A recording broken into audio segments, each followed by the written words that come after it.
بسم الله الرحمن الرحيم.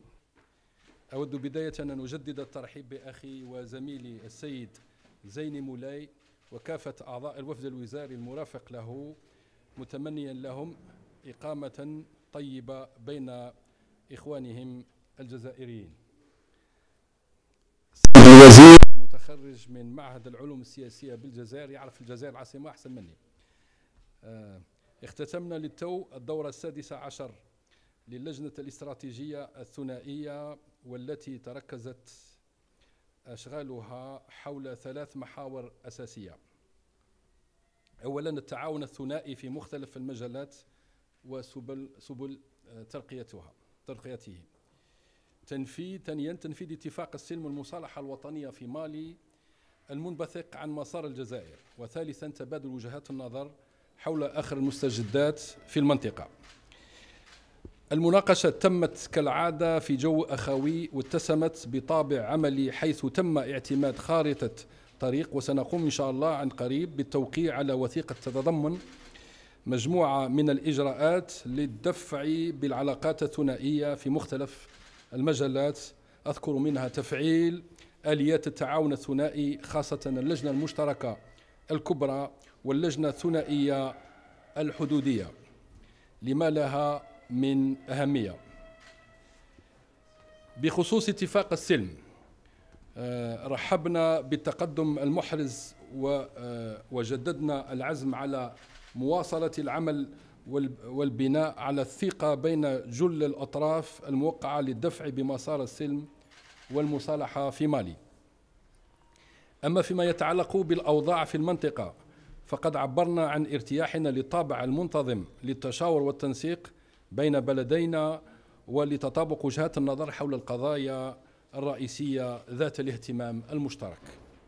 أكدت اليوم لأخي زيني مولاي عزم الجزائر على مواصلة دورها للدفع بمسار السلم والمصالحة، وكذا جهودها لدعم المرحلة الحالية وضمان نجاحها.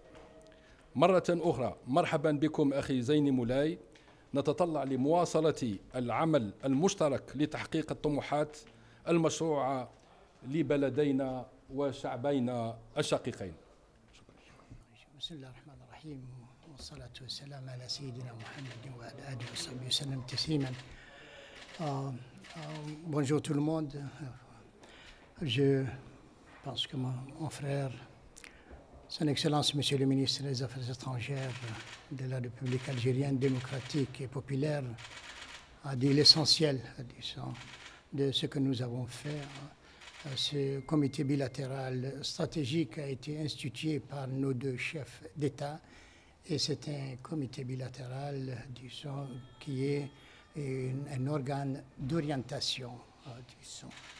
Et nous en sommes à la 16e session qui s'est passée dans les meilleures conditions possibles et une entente parfaite, disons, sur nos centres d'intérêt.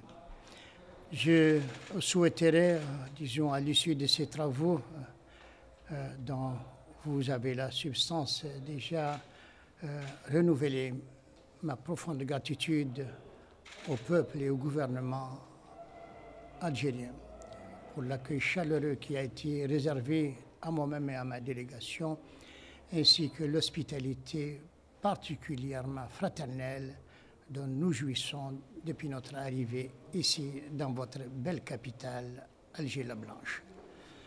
Je souhaiterais vous dire en substance, comme l'a dit mon frère, que entre l'Algérie et le Mali, il y a une vieille relation qui date de plusieurs siècles. C'est une relation séculaire et qui a toujours reposé sur la fraternité et sur la solidarité.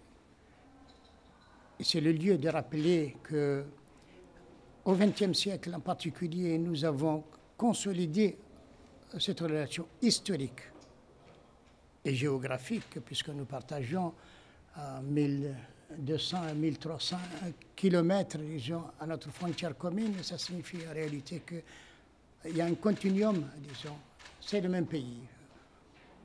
L'extrême sud de l'Algérie, c'est le Mali. L'extrême nord du Mali, c'est l'Algérie. Et nous partageons en réalité des relations historiques, géographiques, disons, et de sang, puisque nos populations sont aussi mélangées dans cet espace, disons, sahélien que nous partageons. Et je disais, au XXe siècle, nous avons particulièrement renforcé cette relation historique à partir de la guerre de libération nationale ici en Algérie. Dès le déclenchement de la guerre de libération nationale, le peuple malien s'est mobilisé aux côtés du peuple algérien. Et dès la proclamation de l'indépendance en 1960, tous les dirigeants maliens se sont mis à la disposition des dirigeants du FLN à l'époque. Et le FLN est venu s'installer dans le nord du Mali avec ses camps pour pouvoir contribuer qualitativement à la libération du pays.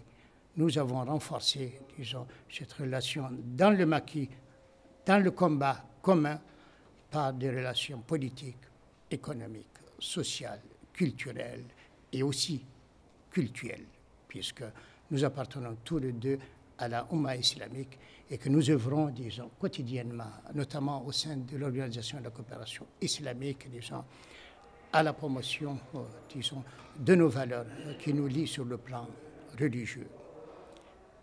Sur ce, je voulais encore une fois adresser mes remerciements sincères à mon frère et ami, Monsieur le ministre, et lui dire qu'au Mali, nous sommes résolument dédiés à la solidarité avec l'Algérie. Et nous comptons, par la grâce de Dieu, disons, construire ensemble, disons, des relations stratégiques qui nous permettent, disons, d'espérer des lendemains qui chantent pour nos deux pays et pour nos deux peuples. Merci infiniment. Madame, je voulais vous dire que la situation actuelle, disons, sécuritaire, qui est malheureusement pour nous tous doublée, disons, d'une situation préoccupante sur le plan social et économique, due en particulier à l'impact de la Covid, cette situation globale, pour nous, n'est pas une fatalité. Ce sont des vicissitudes de l'histoire. Votre beau pays, comme notre beau pays, nous avons connu dans l'histoire des hauts et des bas. Une évolution en dents de scie. Nous avons connu des moments, disons, de firmement. Nous avons aussi connu, malheureusement, des moments où on est au troisième sous-sol. Mais là où, je vous dis que ce n'est pas une fatalité, c'est que quand nos deux pays ou nos deux peuples se retrouvent dans le creux jusqu'au troisième sous-sol, il y a des ressorts en dessous du troisième sous-sol qui reposent sur nos valeurs de résilience, de résistance, de volonté, disons, de vivre, qui nous font remonter du troisième sous-sol à la surface et nous lancent encore sur une rampe de remontée vers le firmament. Nous sommes décidés à affronter la situation actuelle, sécuritaire, comme celle de la pandémie Covid-2, à faire tout ce qui est en nos possibilités pour inverser la situation et établir dans nos deux pays, disons, un climat de paix, de sécurité et de stabilité qui soit favorable au développement économique et social pour le bonheur de nos deux peuples et de nos deux pays. Merci.